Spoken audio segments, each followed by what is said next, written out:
Am 13. April 1945 gedenken wir des schrecklichen Dramas, das sich in Gardelege abspielte, das letzte in einer Reihe von schrecklichen Ereignissen in den Wochen davor.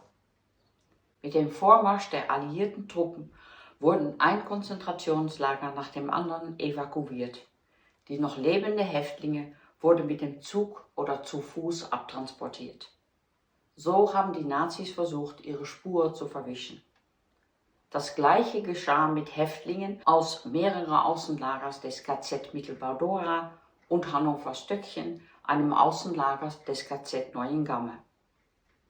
Zugtransporte mit Tausenden von Häftlingen strandeten in der Altmark.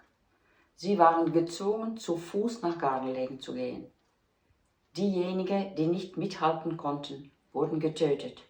Andere starben an Misshandlungen auf dem Weg oder Unterernährung.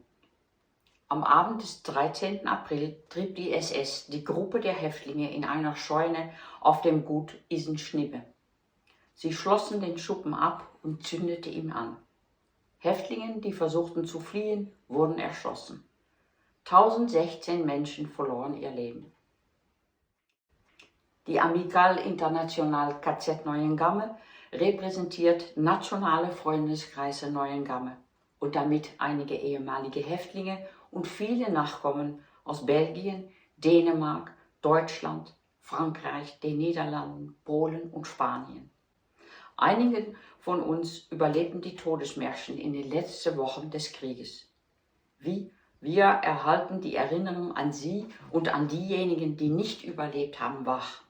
Sie waren unsere Väter, Brüder, Großväter oder Urgroßväter, Onkel, Großonkel oder Cousins und manchmal auch unsere Mütter, Großmütter, Tanten oder Cousinen. Sie fanden ihr Ende im Feldschuppen von Isenschnibbe oder an einer anderen Endstation eines der vielen Todesmärsche.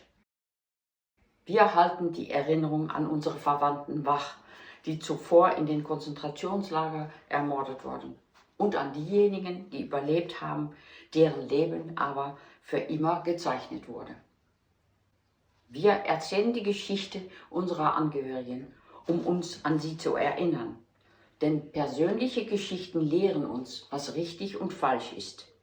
Wie der niederländische Schriftsteller Theodor Holman sagt: Wer die Geschichte kennt, versteht besser, was in Zeiten des Friedens zu tun ist.